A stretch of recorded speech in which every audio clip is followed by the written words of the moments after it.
한눈에 보는 마인드맵 성경입니다. 마인드맵 성경은 누구나 쉽게 성경의 맥을 잡을 수 있도록 도와드립니다. 오늘은 열왕기하서입니다. 열왕기하는 하나님의 카운트다운입니다. 북이스라엘과 남유다가 모두 하나님을 외면하고 우상을 섬기면서 멸망으로 달려가는 가운데 선지자를 보내시어 돌아오라는 하나님의 부탁을 끝내 거부했던 북이스라엘은 아수르 제국에, 남유다 역시 바벨론 제국에 의해 망하게 되어 포로로 끌려가게 되는 역사의 기록입니다. 열왕기하의 주제는 왕국들의 멸망입니다. 25장으로 되어 있습니다. 요약하면은 북이스라엘은 예후가 아합집을 심판한 후에 바알은 척결했으나 금송아지 우상은 계속 섬기고 또 사회가 부패하므로 아모스 호세아 선지자가 활동하였음에도 북이스라엘 호세아 왕 때 결국 멸망하게 되고, 남유다는 히스기야가 하나님의 도우심으로 아수르를 물리치기도 하고 생명이 연장되고 요시야가 종교 개혁을 하기도 하였으나 남유다도 역시 므낫세의 악행으로 시드기야 왕 때 멸망하게 되었습니다. 열왕기하의 시작은 이 아합이 죽은 후에 그의 아들 아하시아로 시작이 되고 남왕국은 여호람으로 시작하게 됩니다. 선지자는 엘리야 사역에서 엘리사 사역으로 옮겨져 갔습니다. 역대기와의 관계는 열왕기 상하가 모두 역대기 하서와의 내용과 일치합니다. 열왕기 상하는 단순한 왕들의 행적만은 아닙니다. 하나님이 허락한 세속의 왕들을 세우고 감독하고 책망하고 인도해야 될 사람으로 하나님께서는 선지자들을 이렇게 곳곳에 세우셨습니다. 왕들이 나열된 열왕기 한복판에 선지자들의 사역을 집중 배치시키셔서 하나님의 의도를 짐작해 하셨습니다. 첫 번째 단어는 엘리야의 마지막을 소개하고 있습니다. 엘리야의 마지막 사역과 승천 장면을 소개하고 있고, 갑절의 영감을 받은 엘리사가 뒤를 이어 사역을 하였습니다. 1장에는 아합이 죽은 후에 모압이 이스라엘을 배반하였더라로 시작하는데, 아합이 정치적 수완은 있었기 때문에 아합 시대가 북이스라엘의 최전성기였습니다. 아람과 두 번이나 전쟁에서 승리하고 혼인을 통하여 남왕국과 평화를 이루었다는 것은 외교력을 높이 살만한 것이었으므로 주변에 속국들이 많이 생겼습니다. 모압이 속국이었는데 아합이 죽으니 조공을 바치지 않게 됩니다. 2절에 아하시아가 사마리아에 있는 그의 다락 난간에 떨어져서 병이 들었으므로 자기 신하를 보내면서 그 신하에게 너는 가서 에글론의 신 바알세불에게 이 병이 낫겠나 물어보라고 했습니다. 이 바알세불은 블레셋의 파리 신입니다. 질병의 신인데 파리가 질병을 옮기니까 옮기지 말라고 신이 되었습니다. 병에 걸리니까 질병의 신 파리 신에게 물으러 사람을 보냈습니다. 사람들은 성경을 잘 알지 못하니까 전쟁 때마다 하나님의 도움으로 이기게 되니 하나님은 전쟁의 신 정도로 알았고 질병의 신은 따로 있다고 생각했습니다. 하나님을 바로 아는 것이 대단히 중요합니다. 아시아 왕은 아합 시대의 모든 일들을 보고도 깨닫지 못하므로 하나님께서 재위 기간을 2년으로 짧게 끝을 냈습니다. 8장 7절에 보면 오히려 이방 아람왕 벤하닷은 병이 들었을 때 하나님께 묻게 됩니다. 아하시아가 자신의 육체적 어려움을 해결하기 위해 하나님을 제쳐두고 이방신 에글론의 바알세불을 찾는다는 것은 아하시아의 육신의 병보다 영적인 병이 더 치명적이고 심각한 문제라 하겠습니다. 아하시아의 사자들이 바알세불에게 물으러 갈 때 하나님은 엘리야를 통해 그가 회복되지 못하고 죽게 될 것이라고 말씀하십니다. 이것은 그에게 회개의 기회를 주시는 것으로 경고하신 것입니다. 이렇게 회개할 기회를 주시는 일이 성경 여러 곳에 나와 있는데 제일 불쌍한 사람은 이 마지막 회개의 기회를 놓치는 사람입니다. 예를 들면 자기 동생을 죽인 가인을 찾아오셔서 네가 어디 있느냐, 사울에게 아말렉 진멸 명령을 어겼을 때에 사무엘이 지적한 것과 예수님께서 최후의 만찬 때 가룟 유다를 지적하신 것, 이 모두가 돌이킬 수 있는 마지막 기회였습니다. 아하시아는 자기를 돌이키시려는 하나님의 뜻을 깨닫지 못한 채 회개하는 것이 아니라 그 메시지를 전한 사람이 누구인지에 관심을 보입니다. 우리도 설교를 들을 때에 설교를 통해 말씀하시는 하나님의 뜻보다 설교자가 어떤 사람인지 관심이 더 많은 경우를 종종 보게 됩니다. 아하시아는 자기를 책망하며 죽을 것이라는 말씀 앞에 회개하기는커녕 도리어 그 말씀을 전한 엘리야를 잡아오라고 군인들을 보냅니다. 50명씩 2분 보낸 군사들은 하늘에서 내려온 불에 타 죽고 세 번째 50부장은 지혜로운 자이어서 체포하러 간 그 위압적인 자세가 아니고 겸손하게 엘리야 앞에 무릎을 꿇고 자신과 부하들의 생명을 귀하게 보아줄 것을 간청합니다. 이러한 모습의 하나님은 그들을 살려주시고 엘리야가 그들과 함께 가도록 허락하십니다. 엘리야는 왕에게 나아가 하나님의 말씀을 다시 강조하지만 듣지 않으므로 아하시아는 아들이 없이 죽고 동생 여호람이 대신하여 왕이 됩니다. 이때 공교롭게도 남북왕국의 모두 여호람이었습니다. 이 동명이인이므로 성경에는 구분하기 위해 때로는 요람이라고 바꾸어 기록하기도 합니다. 남왕국에는 아비암의 뒤를 이은 아사는 애굽왕 시사그 후계자 세라의 침입을 막고 이스라엘 왕 바사가 다메섹 왕 벤하닷의 원조로 라마성을 구축하였으나 큰 타격을 입히고 견고한 국력을 여호사밧에게 물려주었습니다. 아수르와 아람의 세력을 대항하기 위해 북이스라엘과 친교를 느낀 여호사밧 왕은 자기 아들로 하여금 아합의 딸 아달랴를 아내로 맡게 하였습니다. 이러한 인간적인 방법으로 잠시 평화 공존의 시기를 만들었지만 여호사밧은 사돈이 되는 아합을 도와 길랏 야벳에서 아람을 쳤으나 이 싸움에서 아합은 전사하고 여호사밧은 본국으로 돌아왔습니다. 그곳으로 열왕기상이 끝나게 됩니다. 여호사밧의 뒤를 이어 왕이 된 여호람은 신변의 위협을 느끼고 그의 동생과 그를 따르던 무리를 다 죽였습니다. 역대하 21장 4절에서의 말씀입니다. 이같이 혼란이 생기자 에돔은 유다로부터 독립을 하였고 그러나 여호람은 병사하고 막내 아들 아하시아가 22살의 젊은 나이에 등극하여 1년을 다스리게 됩니다. 2장에는 엘리야의 승천과 엘리사의 등장을 소개합니다.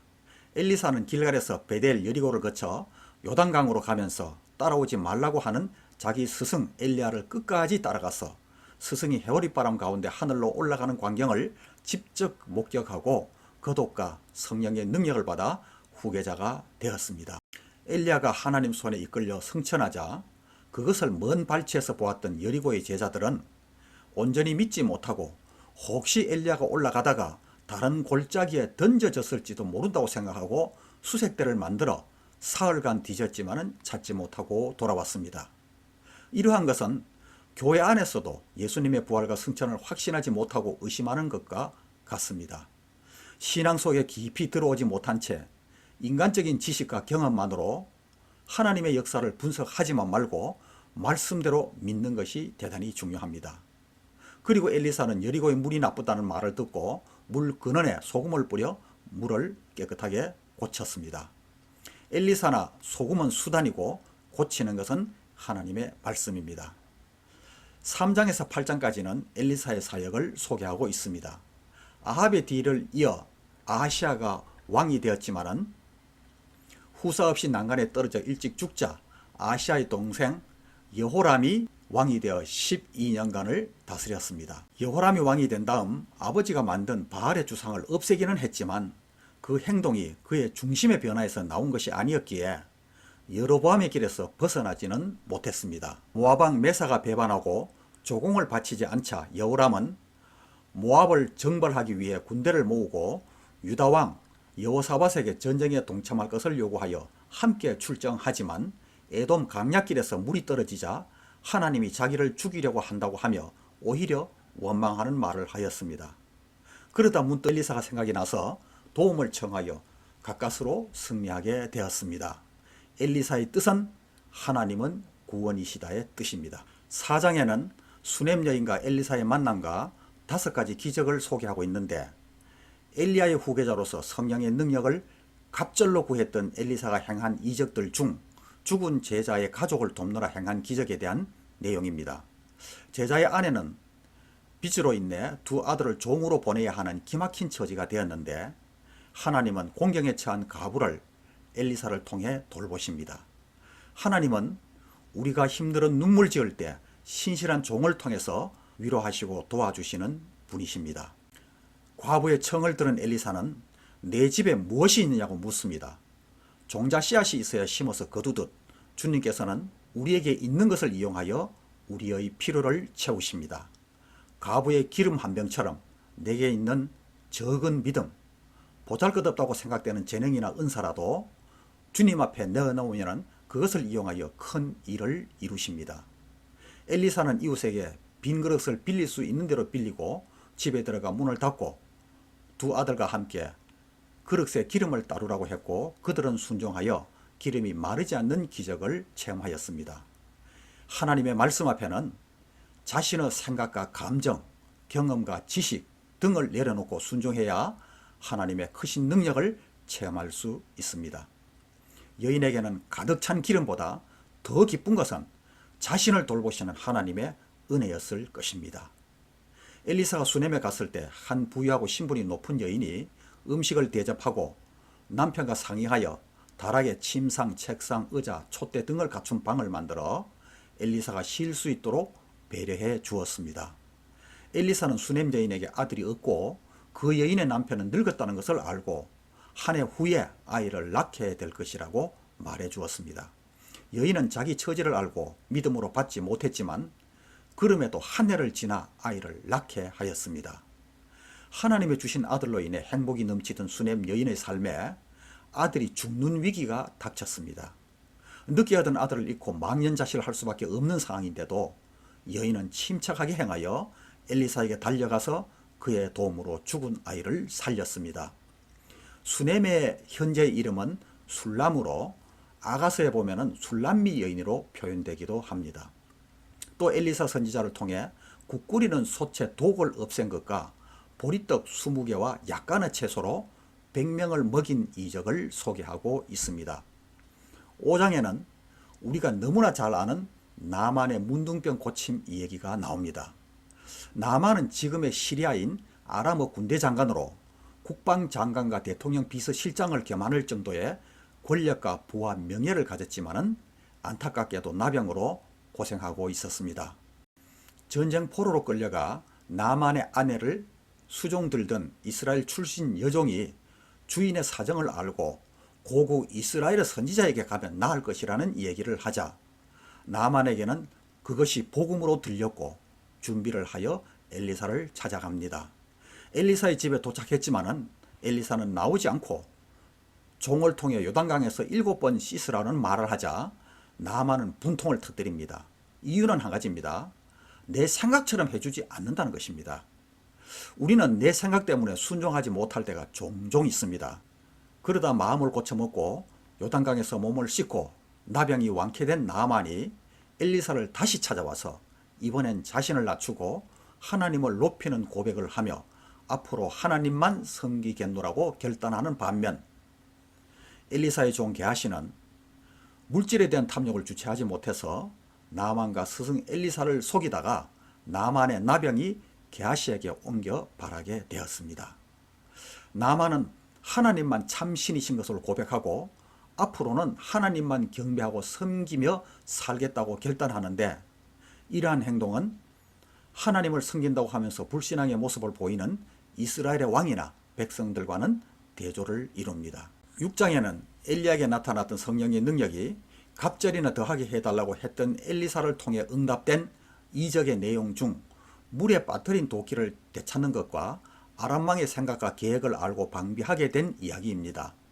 엘리사의 제자들이 많아지자 넓은 거처가 필요해서 요단강가에 숙소를 짓기 위해 나무를 베러 갔을 때 그 당시 대단히 귀한 빌려온 쇠도끼를 물에 빠뜨리는 난감한 일이 생겼지만 하나님은 엘리사를 통해 쇠도끼가 물에 떠오르게 하여 되찾아 주셨습니다.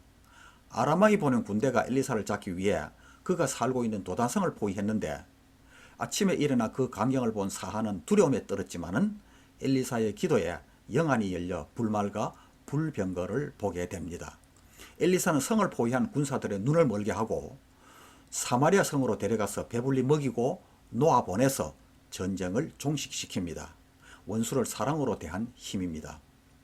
도사성을 포위하고 있는 군사들을 본 사하는 겁에 질려 호들갑을 떨었지만은 엘리사는 우리와 함께한 자가 저들과 함께한 자보다 많다고 하며 불말과 불병거를 보게 하였습니다. 얼마 동안 나만 장군의 일로 평화가 유지되었지만은 아람 왕 벤하닷의 정복욕 때문에 다시 쳐들어와서 사마리아 성을 포위하자 성 안에 굶주림이 극심해져 자기 자식을 삶아 먹는 일까지 자행되고 이스라엘 왕 여호람은 그 일로 하나님을 원망하다가 해결해 주지 않는다고 엘리사를 죽이려고 합니다.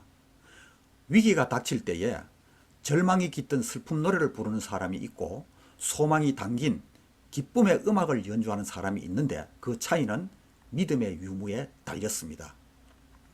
이 7장에는 사마리아 성이 아람 군대에 의해 포위되고 있는 동안 성문 어귀에 살던 나병 환자들은 오가지도 못하고 죽을 지경이 되자 그들은 죽기를 각오하고 아람 진영으로 갔는데 아람 군에게는 그것이 대군이 쳐들어오는 소리로 들리게 하셔서 군사들이 도망가 버렸습니다.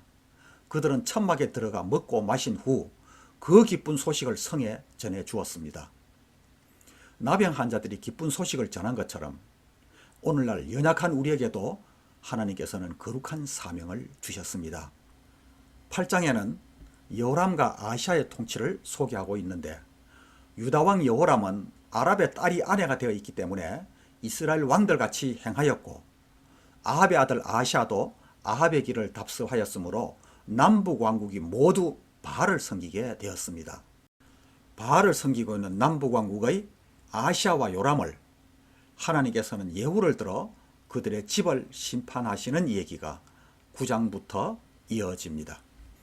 9장에는 예후의 혁명으로 요람과 아시아의 죽음 그리고 이세벨의 죽음을 소개하고 있습니다.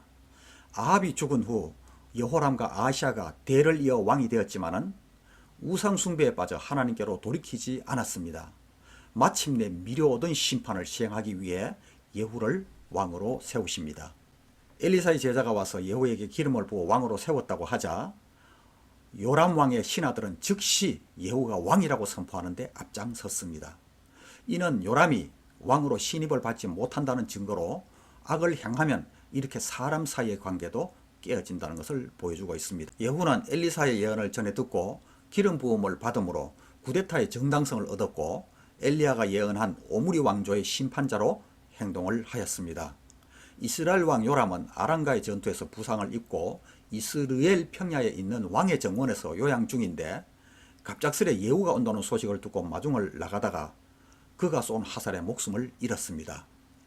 전혀 예상치 못한 가운데 오므리 왕조에 대한 하나님의 준엄한 심판이 도적같이 임하게 된 것입니다. 이스라엘 왕 요람이 예후의 활에 맞아 나뒹굴자 시체를 나봇의 밭에 던져 아합이 나봇을 죽이고 밭을 빼앗은 죄에 대한 심판임을 분명히 했습니다. 이처럼 하나님은 심은대로 거두고 비참하게 죽임당한 나봇의 원한을 풀어주시며 무고한 핏값을 찾아주시는 분이심을 보여주시고 있습니다. 요람을 죽인 예후는 유다도 같은 심판 대상으로 간주하여 도망가는 유다왕 아시아도 죽이라고 명령을 하였습니다. 그리고 이스라엘을 우상 숭배로 물들게 한 장본인 이세벨도 죽여서 계업압이 되가 함으로 하나님의 말씀이 이루어지게 됩니다. 여호사밧이 아합의 딸을 데려다 며느리 삼는 정략 결혼을 시켰기 때문에 인간적인 눈으로 보면 전쟁이 없이 안정되고 아랍을 상대하기 위한 동맹체제가 구축된 듯 했지만 영적인 면에서는 이스라엘과 유다는 똑같이 우상숭배에 빠졌고 결과적으로 예후를 통한 하나님의 심판도 두 가문이 똑같이 받게 되었습니다. 시편에 복 있는 사람은 악인의 꾀를 쫓지 아니하고 죄인의 길에 서지 않는다고 한 말씀을 우리는 새겨들어야 할 것입니다. 10장에 혁명을 일으킨 예후의 대대적인 숙청이 이어집니다. 예후는 이스라엘에서 요람과 유다의 아시아 왕을 제거한 후 수도 사마리아의 지도자들에게 편지를 보내 아합의 아들들을 죽이도록 합니다. 편지의 내용은 아합의 아들 가운데 왕을 세워 자기와 싸우든지 아니면 왕자들을 죽여 머리를 잘라 보내든지 하라고 요구하자 사마리아에서는 두려움에 떨며 후자를 선택하여 왕자들을 다 죽였습니다. 열왕기상에서 아합과 이세벨이 이스라엘 장로들에게 편지를 보내 나봇을 죽이게 하고 그의 포도원을 빼앗았는데 이번에는 아이러니하게도 예후가 사마리아 지도자들에게 보낸 편지에 의해 아합의 자손들이 다 죽었습니다. 하나님은 악인이 사용했던 악한 술수에 그들도 걸려들어 망하게 하십니다. 그래서 상대를 상하려고 쏜 화살이 그 주인을 찾아 꼭 자기에게로 돌아오게 된다는 것을 우리에게 보여줍니다. 11장에는 유다 여왕 아달랴와 여호야다의 계획을 소개합니다. 남유다 왕 아시아가 예후에 의해 죽임을 당한 후 아시아의 어머니인 아달랴는 다윗의 후손인 왕의 자손들을 모두 죽이고 자기가 왕이 되어 6년을 통치하였으나 7째 해 제사장 여호야다가 구사 1생으로 구출하여 성전에서 보호하던 왕자 요아스를 왕으로 세워 아달랴를 처단하고 다윗의 정통성을 가진 유다 나라를 회복하였습니다. 여호야다 제사장이 바알 제사장 맏단을 죽이고 신앙 개혁한 과정은 북왕국 이스라엘의 예후와 비슷하지만은 여호야다는 한 걸음 더 나아가서 왕과 백성들에게 하나님과 다윗 왕조에 대한 충성을 다짐하는 언약을 새롭게 함으로써 하나님 나라를 재건하는 자리까지 나아갔습니다. 왕과 백성들이 하나님과의 관계를 회복하는 언약을 다시 세우자 백성들이 즐거워하고 온 성이 편안했다고 기록하고 있는데 과거를 청산하고 진정한 예배를 회복하면 이렇게 천국의 즐거움을 경험할 수가 있습니다.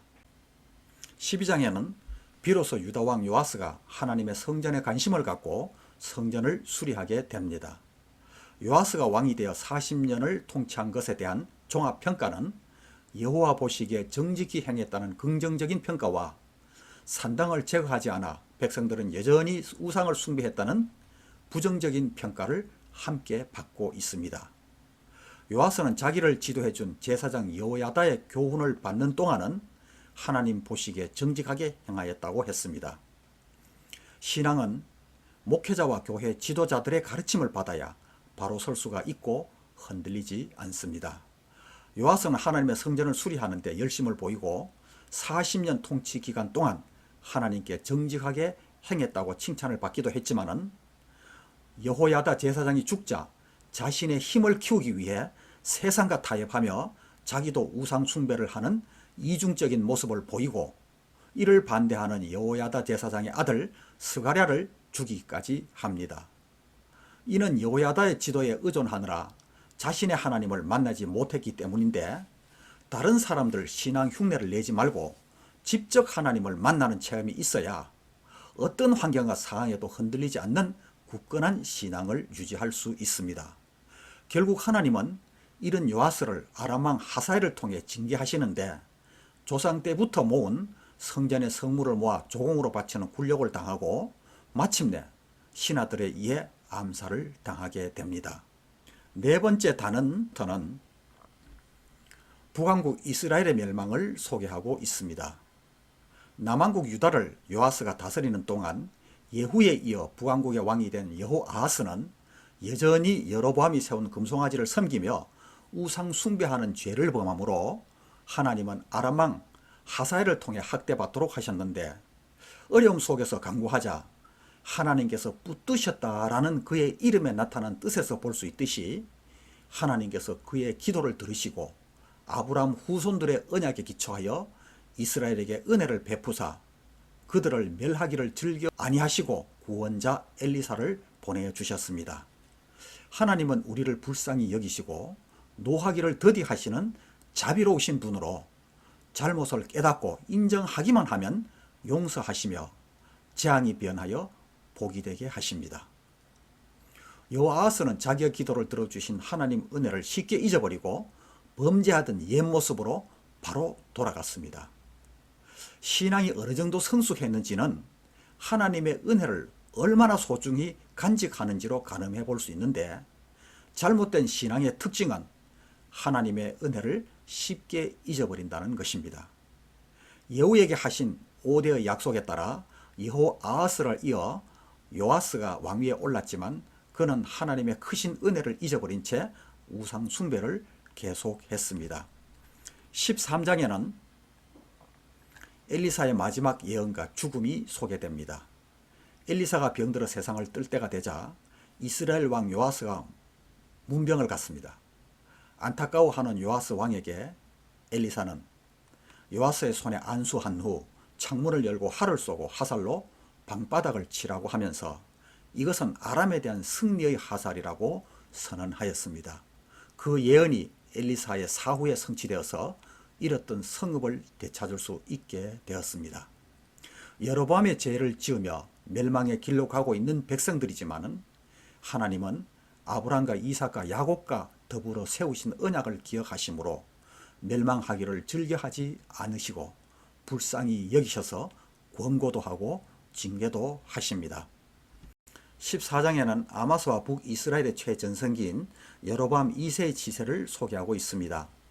북왕국 이스라엘에서 선지자 엘리사가 죽고 요아스가 다스릴 때에 남왕국 유다왕의 이름도 요아스였는데 그 요아스가 암살당하고 아들 아마사가 왕이 되었습니다.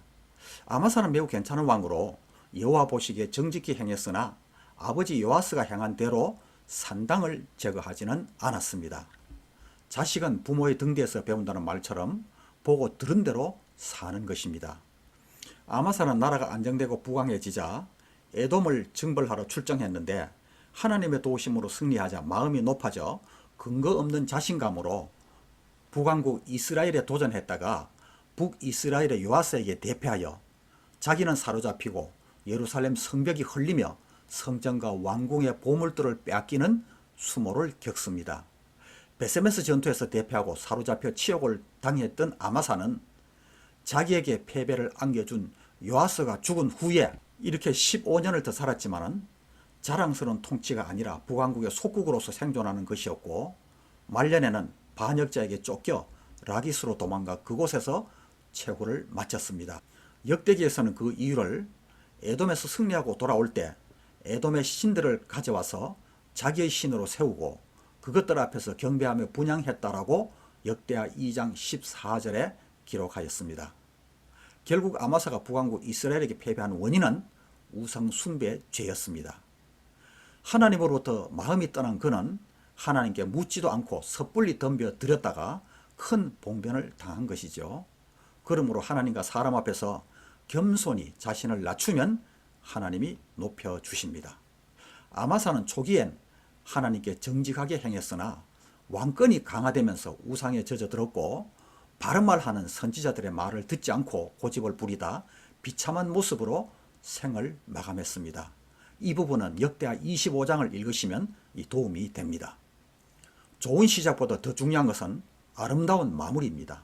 유다왕 아마샤 왕이 신하들의 반란으로 죽임을 당하고 아들 아샤라, 다른 이름으로 우시아가 왕이 되었고 북왕국은 요아스의 아들 여로보암 2세가 다스리면서 번성기를 누리게 됩니다. 북왕국의 여로보암 2세는 41년간이나 나라를 다스리면서 영토를 크게 확장하고 부강하게 만들었지만은 여전히 우상숭배로 가득한 그의 생에 대한 하나님의 평가는 냉엄하여 악한 왕이라는 것이었고 그의 삶은 성경에 몇 줄밖에 기록되지 않습니다.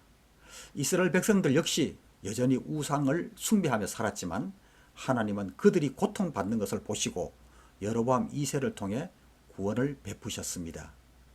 이때 활동한 선지자들이 요나, 아모스, 호세아 등인데 이쯤에서 호세아서와 요나서를 읽고 아모스서를 읽으면 하나님의 마음을 더욱 잘 알게 됩니다. 이것은 우리가 전혀 자랑스러우지 못한 죄인일 때 예수님을 보내 우리를 구원하신 것과 같습니다. 15장에는 남왕국 유다의 왕 아샤라의 치적과 북쪽 이스라엘의 여로보암 2세 이후 구데타가 반복되는 혼란한 정세를 소개하고 있는데 우시아는 나라를 정말 잘 다스렸지만은 말년에 나병 환자가 되어 별궁에서 쓸쓸하게 죽어가는 과정을 역대하 26장을 읽으면 이해할 수가 있습니다. 그 우시아로 불려지는 이 아샤라는 농업을 장려하여 물산이 풍부하였고 각종 신무기를 개발하고 요새를 건축하여 군비를 강화하는 부국강병의 정책으로 사방의 이름을 떨치게 되었는데 성경은 하나님의 기이한 도우심으로 강성하여졌다고 했습니다. 우리의 지혜, 건강은 내게서 오는 것이 아니라 하나님의 도우심이며 신명기에는 재물을 얻는 능력도 하나님이 주시는 것이라고 했습니다. 모든 좋은 것들은 하늘로부터 왔으므로 있는 것은 감사하고 부족한 것은 꾸짖지 않으시고 주시는 하나님께 구할 일입니다. 역대하 26장에는 하나님의 묵시를 밝히 아는 선지자 스가랴가 사는 날에 아샤라가 하나님을 찾았고 그가 하나님을 찾는 동안에는 형통하게 하셨더라고 했으며 그의 마음에 교만이 들어가 스스로 분양하겠다고 나섰을 때는 나병이 생겨 성전에서 쫓겨났습니다. 하나님을 가까이 하고 높여드릴 때 하나님도 높여주시지만은 교만하여 하나님을 떠나면 골방에 처박아 두어 비참한 인생을 살게 하시는 것을 모델로 보여주십니다. 그러므로 사무엘상 2장 30절에 나를 존중히 여기는 자를 존중히 여기고 나를 멸시하는 자를 내가 경멸하리라는 그 말씀은 구약 전체를 아우르는 말씀입니다. 그러므로 우리는 성공에 취해 들떠 있을 때 눈에 보이지 않는 교만의 죄가 마음에 쌓일 수 있음을 기억하고 주의해야 하겠습니다. 반복되는 쿠데타로 리더십이 교체되는 북왕국 이스라엘에 반해 아샤라를 이은 요담이 유다의 왕으로서 말씀에 순종하며 통치하는 역사를 비교하여 기록하고 있습니다.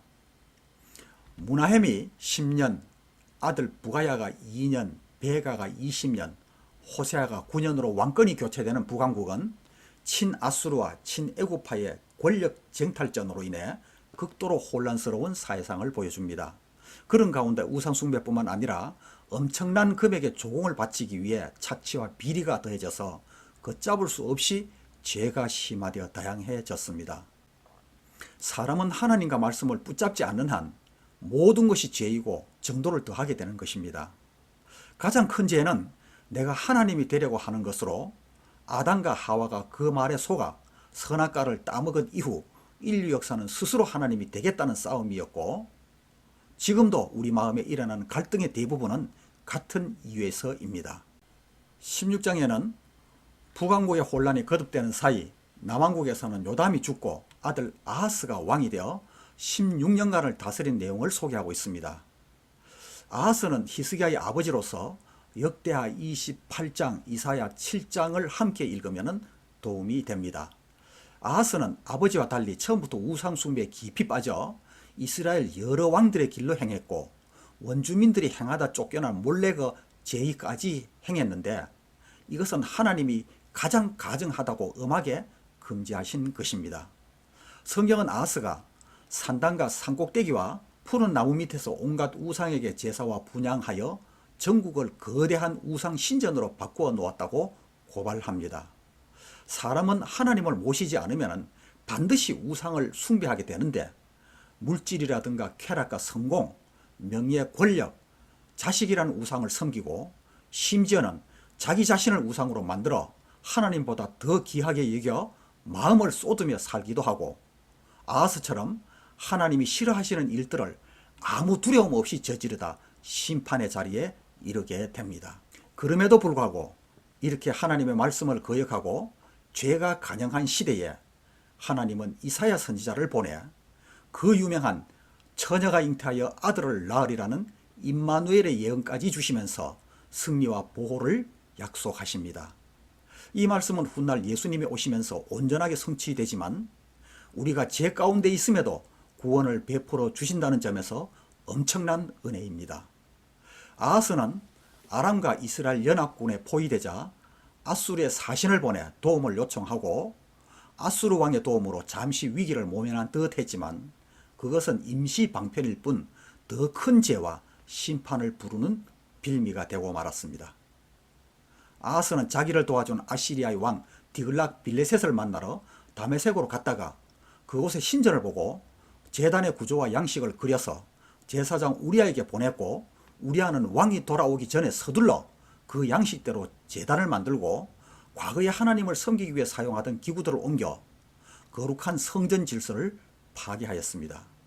당시 아수르가 속국의 내정을 간섭하거나 종교 생활을 강요하지는 않았음에도 아하스가 스스로 제단을 바꾼 것은 아시리아 왕의 환심을 사서 그의 세력을 등에 업고 정치적 기반을 한번 다지려고 하는 아하스 왕의 인간적인 야심과 왕의 명령이라면 잘잘못도 따지지 않고 무조건 순종한 우리야 제사장은 사람에 대한 두려움 때문이었습니다. 하나님을 두려워하지 않으면 반드시 사람을 두려워하게 됩니다. 성경은 그때 왕과 백성들이 느낀 두려움을 숲이 바람에 일렁거리는 것 같다고 묘사하고 있는데, 이것은 그들이 우상 숭배에 빠져 하나님을 두려워하지 않은 결과라고 하겠습니다. 17장에는 북이스라엘 멸망을 보여주고 있습니다. 마지막 왕인 호세아가 9년 동안 다스리다가 아시리아에 의해 멸망을 당합니다. 그는 애국과 아수르 사이에서 손익을 저울질하며 더 안정적인 길을 모색했지만은 그것으로 하나님의 심판을 막을 수는 없었습니다. 우리는 세상이 주는 비교적 나은 즐거움에 만족하기보다 하나님의 백성으로 돌아와서 그분이 약속하신 천국의 복락을 소망하며 추구해야 되겠습니다. 이스라엘의 멸망은 하나님에 대해 몰라서가 아니라 선택의 갈림길에서 늘 두 마음을 품고 온전하게 순종하지 않았기 때문입니다. 북왕국도 하나님이 사랑하셔서 엘리야나 엘리사, 호세아, 요나, 아모스 같은 훌륭한 선지자들을 많이 보내 회개를 촉구했지만 그들은 끝내 돌아오지 않고 입으로는 하나님을 말하고 몸은 금송아지 앞에 엎드리면서 마음은 세상을 사랑하는 삼중적인 삶을 살았습니다. 하나님과 세상 사이에서 배회하는 사람은 영적 파산을 맞게 되는데, 하나님 보시기에 반쪽 신앙은 불신앙이기 때문입니다. 하나님께서는 이스라엘 백성들에게 율법과 그릇된 길에서 돌이킬 기회를 주셨고 선지자, 선견자들을 끊임없이 보내셔서 회개하며 말씀에 순종할 것을 촉구하셨습니다. 그러나 목이 곧은 그들은 고집을 피우고 하나님의 경고를 무시하며 각자 마음대로 살다 멸망의 자리까지 이르게 된 것입니다. 위험을 알리는 표지판을 무시하다 큰 사고를 당할 수 있으므로 하나님의 경고음을 듣고 멸망의 길을 벗어나 생명의 길로 나가야 하겠습니다. 안타까운 것은 남왕국 유대는 북왕국 이스라엘의 멸망을 생생하게 목격하고도 계속 배역의 길을 가다가 바벨론을 이용한 하나님의 심판을 받았다는 것입니다. 역사의 교훈은 사람들이 역사로부터 교훈받지 않으면 멸망한다는 것으로 우리는 선지자의 말과 역사의 진실을 경고판으로 세워두고 타산지석으로 삼아야 됩니다. 하나님은 이스라엘 백성들이 하나님을 믿어 구원받을 뿐 아니라 다른 사람들을 구원하는 데 모델로 사용하시기를 원하셨습니다. 그러나 그들은 자기들의 사명을 잊어버리고 말씀 따라 살기는커녕 불순종과 반역을 답습하며 하나님의 언약 백성이라는 정체성에 걸맞지 않는 삶을 오래도록 살다가 이스라엘과 같이 멸망의 길을 걷게 되었습니다. 북왕국 이스라엘을 멸망시키고 백성들을 멀리 끌어간 아수르 왕은 이번에는 다른 곳에 있는 사람들을 사마리아 지역에 이주시켰는데, 그들은 자기들이 그동안 섬기던 신을 그대로 섬기면서 하나님께도 예배드려서 이스라엘은 종교 전시장이 되어버렸습니다. 사마리아로 이주한 사람들이 하나님을 경외하지 않자 하나님은 사자를 보내 몇 사람을 죽였을 때 아수르 왕에게 제사장을 보내달라고 요청했는데, 사마리아에 거주하던 이주민들의 보고를 받고 아수르 왕이 이스라엘 제사장 한 사람을 보내서 하나님을 경외하는 방법을 가르쳤으나 그들은 자기들의 신을 버리지 않고 섬겼습니다. 이스라엘의 멸망은 하나님을 섬기지 않아서가 아니라 하나님만 섬기지 않았기 때문입니다. 마지막 단어는 유다 왕국의 멸망까지의 역사입니다. 히스기야 왕 14년에 아수르 사네립이 와서 유다의 성읍들을 정복하자 히스기야는 막대한 은금을 조공으로 바치고 해결하라고 했으나 사네립은 만족하지 않고 대군을 예루살렘으로 보내 히스기야와 하나님을 모욕하며 항복을 요구해 왔습니다. 아수르 왕 사네립의 침공 앞에 히스기야는 과거 하나님을 의지하던 모습과는 달리 위기에서 나라를 구하는 방법으로 사네립이 요구하는 엄청난 양의 조공을 바치기 위해 성전 기둥에 입힌 금까지 벗기는 것을 선택했습니다. 그는 하나님께 여쭤보지 않고 먼저 금전적으로 타협점을 찾으려고 했습니다. 하나님을 신뢰하는 성도들도 인생의 위기를 만날 때가 있는데, 그 위기를 벗어나기 위해서는 우리에게 문제를 주실 뿐 아니라 궁극적 해결책을 주시는 하나님을 전적으로 의지해야 되겠습니다. 사네립은 히스기야가 바친 조공에 만족하지 않고 다시 많은 군대를 보내 예루살렘을 에워싸고 항복을 요구하였습니다.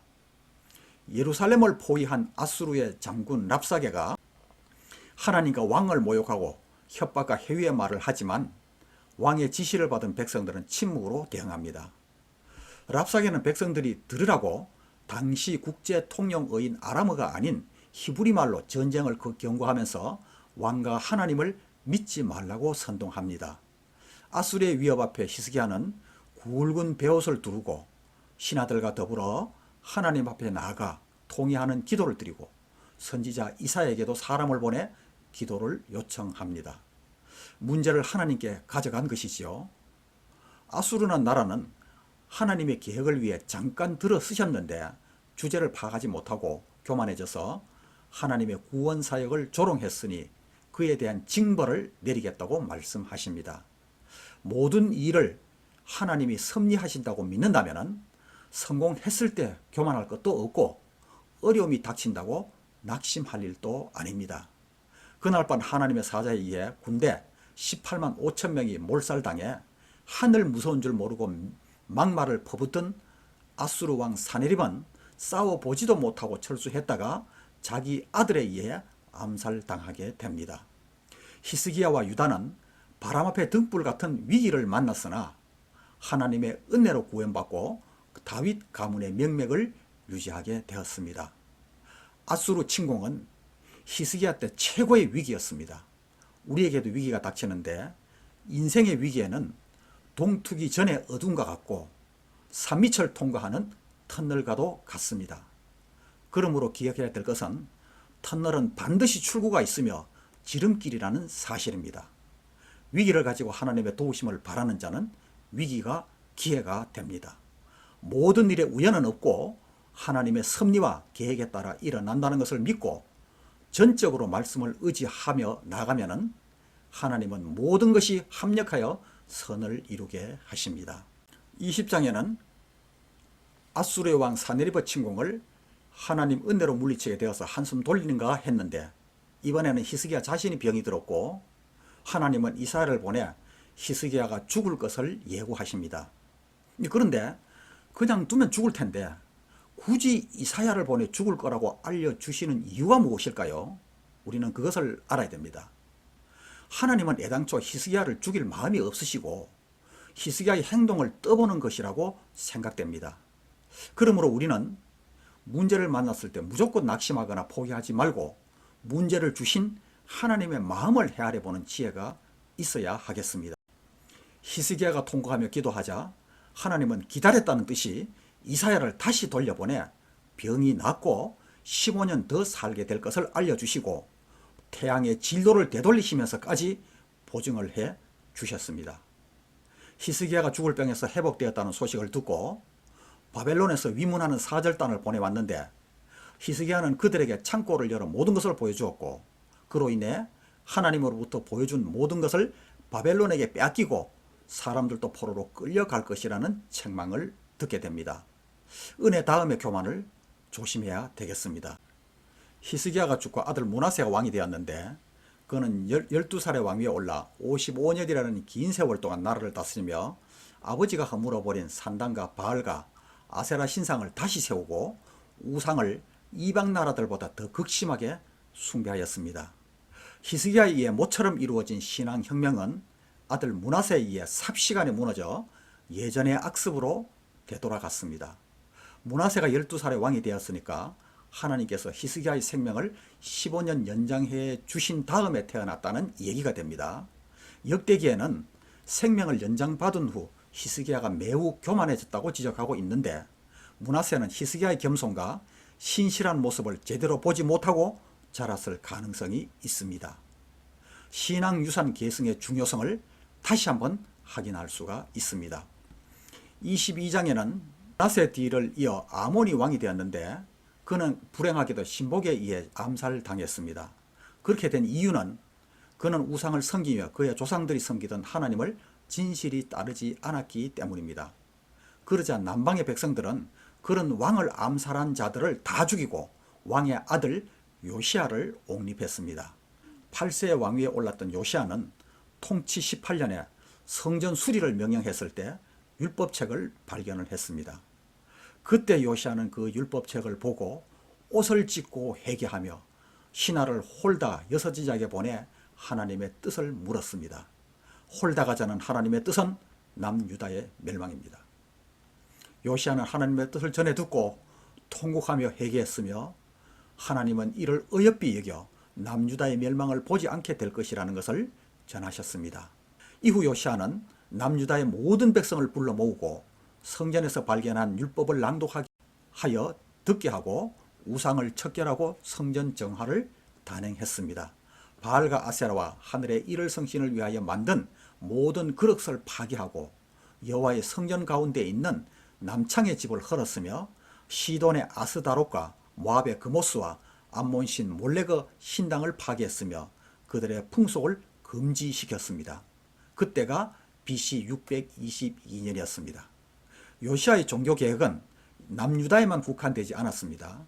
이미 아수르에 멸망당한 북이스라엘 지역까지 종교개혁을 실시했으며 이스라엘 초대왕 여로보암이 베델에 세웠던 금송아지 단을 불사르고 빻아서 가루를 만들었으므로 23장에서 예언되었던 요시야의 예언이 성취되었습니다. 그때 국제정세는 급변하게 됩니다. 이때까지 패권을 누리던 아수르는 쇠가해지고 그에 대항하여 신바벨로니아가 창궐하게 됩니다. 그때 남방의 애굽도 창궐하여 쇠퇴해가는 아수르의 뒤를 이어 근동의 패권을 놓고 바벨론과 애굽이 전쟁을 하게 됩니다. 그것이 그 유명한 갈그미스 전투입니다.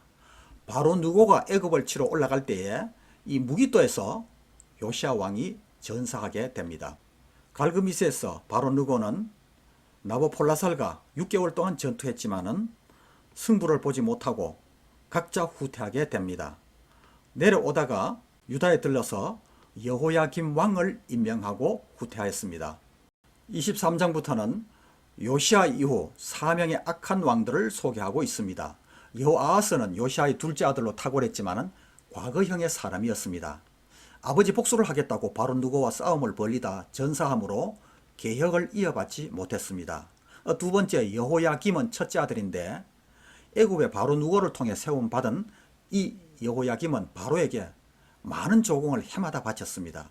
그가 죽고 그의 아들 여호야김이 왕이 되어 3개월 10일 동안 치리하였습니다. 그때 바벨론 느부갓네살이 침공하여 여호야김과 왕국 모든 보물들을 포획하여 가져갔습니다. 여호야김은 에스겔과 함께 잡혀가서 37년 동안 감옥 생활을 하였고 말년에 왕과 같이 식사할 수 있는 예우를 받았습니다. 마지막 왕이 이 시드기야 왕인데 요시야 셋째 아들입니다. 바벨론을 배반하다가 바벨론의 침공을 받았고 그때 남유다 왕국은 멸망하게 됩니다. 마지막 이 4명의 왕 모두가 예레미야 선지자가 전하는 하나님의 말씀을 듣지 않는 악한 왕들이었습니다. 기원전 586년에 바벨론의 느부갓네살 왕의 남왕국은 완전히 멸망당하게 되었습니다. 북왕국 이스라엘이 멸망당한 지 137년째 되는 해입니다. 남왕국은 다윗에게 약속한 하나님의 은혜로 왕조가 계속 이렇게 이어졌지만은 후에 요엘, 미가, 이사야, 나훔, 하박국, 스바냐, 예레미야 선지자가 말씀을 전하면서 경고를 했지만 결국 하나님과 더불어 살기를 거부했습니다. 솔로몬 성전이 있으면 된다는 생각에 살아계신 하나님과 관계를 끊음으로 남유다도 20대 왕후를 지나 멸망하게 됩니다. 남유다에 대한 하나님의 긍휼을 거두신 것은 므낫세의 악행 때문이라고 열왕기하 23장 26절에 기록하고 있습니다. 유다의 심각한 우상 숭배의 죄악을 깨우쳐 해결케 하시려고 하나님께서는 하나님의 종 선지자들을 부지런히 보내어 말씀을 전하셨지만 그들은 듣지 않고 무시했으며 하나님의 실존을 불신하면서 선지자들을 거짓 선지자로 매도하고 죽이는데 앞장섰습니다. 바벨론에 의해 성전이 파괴되기 전 이미 그들 스스로가 성전을 더럽혔던 것입니다. 남유다는 하나님 나라의 백성임에도 불구하고 참된 왕이신 하나님을 저버리고 아무런 영향력 없는 우상을 섬기다가 결국 하나님의 심판을 받아 패망당하고 4,600명이 포로로 끌려갔습니다. 남유다는 북이스라엘의 멸망에도 아무런 교훈을 얻지 못했습니다. 열왕기 상하의 열왕들의 행적을 살펴볼 때 우리는 그 과정을 통해서 하나님을 배반한 가련하고 허무한 인생 행로를 보게 됩니다.